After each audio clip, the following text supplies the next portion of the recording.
Students, आप सभी का स्वागत है एक बार फिर से आपके अपने चैनल टारगेट सेमेस्टर में। आप सभी की काफ़ी डिमांड्स थी कि सर आज बिजनेस रेगुलेटरी फ्रेमवर्क सेकंड का आंसर की करा दीजिए। और सबसे पहले आप सभी लोग जानते होंगे कि आज का जो पेपर था वो यूनिवर्सिटी अनएक्सपेक्टेड पेपर आप सभी के सामने दी है। और थोड़ा सा यूनिवर्सिटी आपके साथ हर सेमेस्टर में अनएक्सपेक्टेड ज़रूर करेगी, इसलिए आपको भी तैयार रहना है और हमको भी तैयार रहना है। तो थोड़ा सा दिक्कत आज सभी बच्चों को हुआ होगा पेपर को सॉल्व करने में, मैं समझ सकता हूँ, लेकिन आप लोग डिप्रेस मत होइए। बाकी हम आपको आंसर की बता देते हैं। अगर आपके 16 से अधिक क्वेश्चन सही हैं तो मान के चलिए कि आप पास हैं, ठीक है। जिस बच्चे के क्वेश्चन 17 क्वेश्चन भी सही हैं तो बच्चा पास है।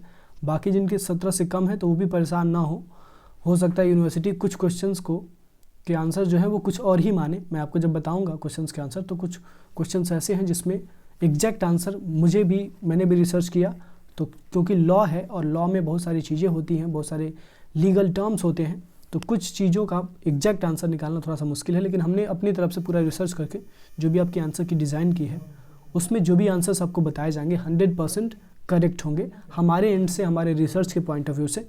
चलिए तो क्वेश्चंस को स्टार्ट करें। अगर हम पहले क्वेश्चन की बात करें तो सीधे आंसर की में आपको आंसर्स हम बताएंगे, टाइम वेस्ट नहीं करेंगे क्योंकि आपको अभी कोई इंटरेस्ट नहीं है सेल्स ऑफ गुड्स एक्ट में कंसेप्चुअल या फिर लीगल नॉलेज लेने का, आपको बस आंसर जानने हैं। तो अगर पहले की बात करें तो क्वेश्चन नंबर फर्स्ट का जो आंसर होगा वो डी होगा, द होल ऑफ इंडिया। ये मैंने आपको बार बार बताया था। क्वेश्चन नंबर सेकंड का जो आंसर होगा वो बी होगा, when they are in such state that the buyer would under the contract be bound to take delivery of them, ठीक है।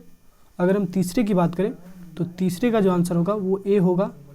आंसर्स और क्वेश्चंस काफ़ी लंबे थे इसीलिए बच्चों को डर लग रहा था, लेकिन फिर भी यहाँ भी आपने अगर कॉमन सेंस लगाया होता तो कई सारे क्वेश्चंस ऐसे हैं जहाँ पे कॉमन सेंस से भी आप क्वेश्चंस को सही कर सकते थे।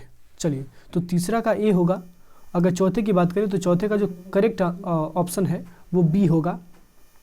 चलिए पाँचवें की बात करते तो पाँचवें का जो करेक्ट ऑप्शन है वो भी बी होगा, ठीक है। चलिए आप सभी लोग अपना अपना पेपर सामने खोल लेंगे और मिला लेंगे कि कितने क्वेश्चंस आपके सही हैं। आप लोग कमेंट सेक्शन में ज़रूर बताएंगे। और किसी बच्चे का क्वेश्चन 17 से कम है तो थोड़ा सा आप डाउट कर सकते हैं कि हो सकता है कि आप इस सब्जेक्ट में फेल हो जाएं। पॉसिबिलिटी है क्योंकि यूनिवर्सिटी पता नहीं क्या करेगी, हो सकता है जनरल मार्किंग थोड़ा सा कर दे, आपको पास कर दे। मैक्सिमम केसेस में यही होता है, यूनिवर्सिटी आपको पास करने की कोशिश इस पेपर में हो सकता है करे, क्योंकि पेपर काफ़ी ज़्यादा डिफिकल्ट है और यूनिवर्सिटी भी नहीं चाहती है कि आप लोग फेल हो। तो अपने एंड से जो भी यूनिवर्सिटी को लगेगा वो कुछ ना कुछ करेगी, ठीक है। चलिए पाँचवें की बात करें, पाँचवा का बी हो गया। छठवां का सी होगा, ठीक है, वैलिड। अगर हम सातवें की बात करें तो सातवां का जो आंसर होगा वो ए होगा, 3 मंथ्स 3 महीने। आठवां का आंसर सी होगा, इधर ए और B as per the facts of the case, ठीक है। आठवां का आपका सी होगा। चलिए आठवें में आप सभी लोग वेरीफाई करके अगर आपको कुछ इसमें कुछ और आंसर लग रहा है तो आप लोग ज़रूर बताएंगे कमेंट सेक्शन में, लेकिन मैंने जिस हिसाब से रिसर्च किया है मुझे सी ही ऑप्शन करेक्ट लगा है। चलिए अगर नौवें की बात करें तो नौवां का ऑप्शन डी होगा, ऑल ऑफ दीज। 10वें की बात करें तो 10वां का जो ऑप्शन सही होगा वो सी होगा। तो जिन बच्चों ने सी पे लगाया होगा 10वें में उनका सही है बिल्कुल। अगर हम 11वें की बात करें तो 11वें का बी होगा, 48 आवर्स 48 घंटे। 12वें का भी बी होगा, ड्यूली स्टैम्प्ड। 13वें की बात करें तो 13वें का सी होगा, होल्डर यानी धारक। 14वें का सी होगा, स्टॉप पेमेंट यानी भुगतान रोको। 15वें का सी होगा, दैट इज़ होल्डर यानी धारक। मतलब दिक्कत ये हुई थी कि आज जो पेपर था वो ज़्यादा क्वेश्चंस इसमें नेगोशिएबल इंस्ट्रूमेंट एक्ट 1881 से पूछे गए थे, लेकिन पिछले साल पेपर आसान भी था और पिछले साल के पेपर में ज़्यादा क्वेश्चंस जो थे वो आपके सेल ऑफ गुड्स एक्ट 1930 से बनाए गए थे। तो एज अ टीचर हमारी पूरी टेक्निकल टीम ने एनालाइज किया कि जो भी क्वेश्चंस बनेंगे वो पिछले साल के हिसाब से अगर बनेंगे तो इन्हीं सेक्शन से क्वेश्चंस बन सकते हैं। लेकिन हमको ये पता नहीं था कि यूनिवर्सिटी इतना अनएक्सपेक्टेड क्वेश्चन भी पूछ सकती है आपसे। चलिए क्वेश्चन नंबर 16 की बात करें तो 16 का जो सही आंसर होगा वो डी होगा, all of the above.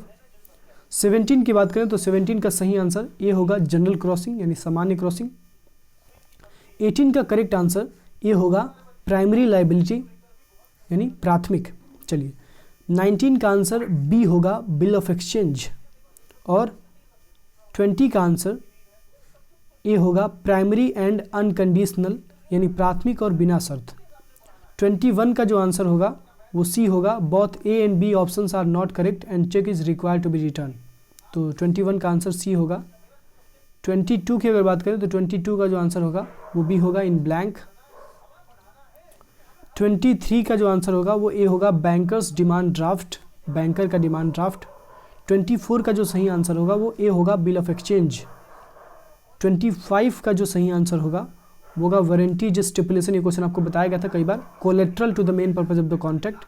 Question बड़ा लग रहा था तो कुछ बच्चे बड़ा क्वेश्चन ही देख के डर जा रहे थे। आपको क्वेश्चन पढ़ना था आराम से, कोई दिक्कत नहीं है, बड़ा है क्वेश्चन, कोई दिक्कत नहीं है, आपको पढ़ना है आराम से पूरे पेशेंस और परसिवरेंस को बरकरार रखते हुए। इसलिए मैं आपसे बार बार कहता हूँ कि एग्जाम में आप चाहे कितने भी इंटेलिजेंट हो, अगर आपके पास पेशेंस नहीं है, परसिवरेंस नहीं है, तो फिर आप कहीं ना कहीं एग्जाम में गलतियाँ करेंगे। चलिए 26 की बात करें, 26 का जो सही आंसर होगा वो डी होगा, ऑल ऑफ दी अबव। 27 का जो सही आंसर होगा वो सी होगा, 1 जुलाई 1930, 1 जुलाई 1930। 28 का जो सही आंसर होगा वो बी होगा, कैविएट एम्प्टर।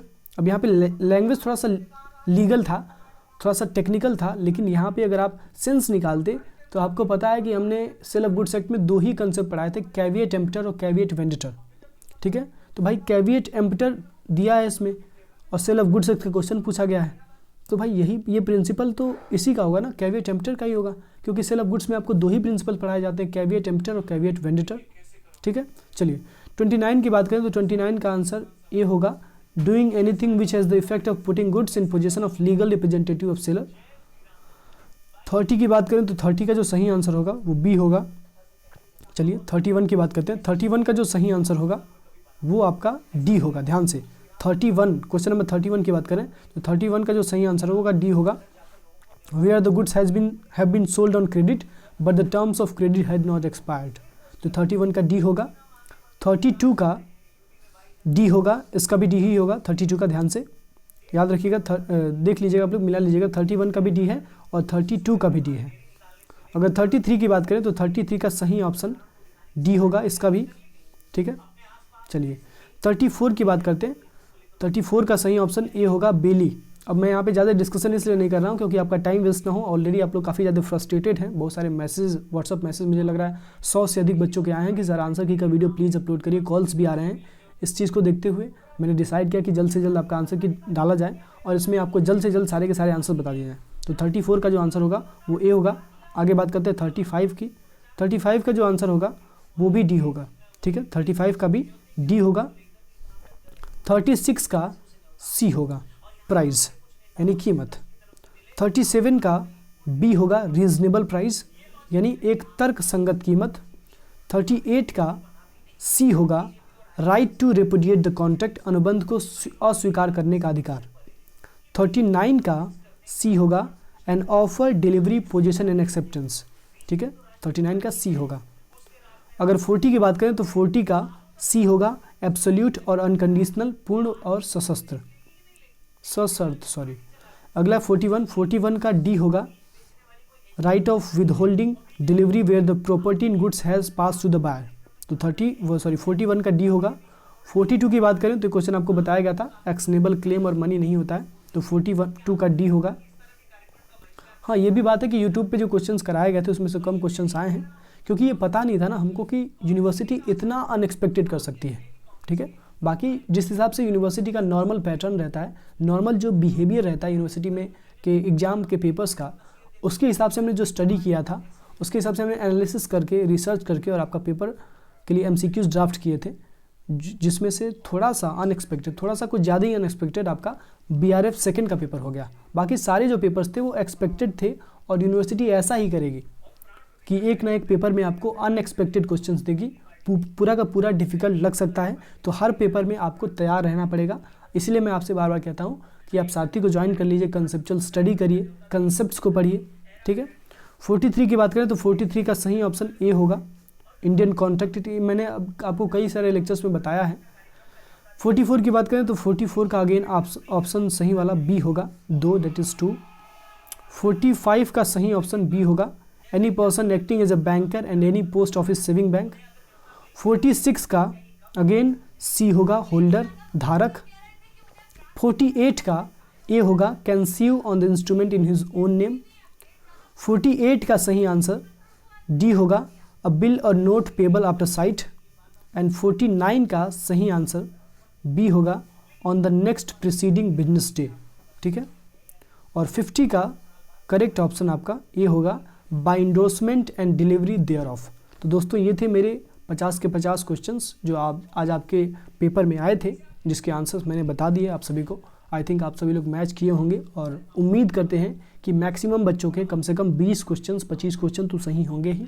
ठीक है, 25 कम से कम क्वेश्चन सही होंगे, कोई बात नहीं, उससे कम भी है, अगर 16-17 भी है तो नाराज़ नहीं होइए, परेशान ना होइए, कोई बात नहीं, होता है, कभी कभी ज़िंदगी में मुश्किलें आती हैं, कभी कभी अनएक्सपेक्टेड सिचुएशंस भी आती हैं, तो उसको लेके रोना नहीं है, बस उसके लिए तैयार रहना है, ताकि अगर ये अनएक्सपेक्टेड सिचुएशन नेक्स्ट टाइम आए तो हम इससे निपट सकें, अपने आप को तैयार रखें। That's it. तो ये था आपका 3rd सेमेस्टर का पूरा सहयोग जो टारगेट सेमेस्टर की टीम ने पूरे शिद्दत के साथ आप सभी के साथ निभाया। जो भी हमारे लिए बन सका हमने आपके लिए किया, और जो हमारे लिए नहीं बन सका वो भी कोशिश किया कि हम आपके लिए करें।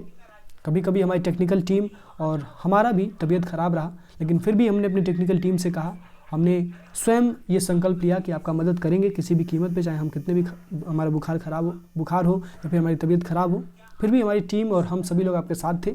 तो कैसा लगा जर्नी, कैसा लगा टारगेट सेमेस्टर का सहयोग, आज कमेंट सेक्शन में भी ये भी बताएंगे। और आपके जो भी फीडबैक्स हैं आप लोग बिना संकोच निसंदेह अपने सारे के सारे फीडबैक्स आज कमेंट सेक्शन में देंगे।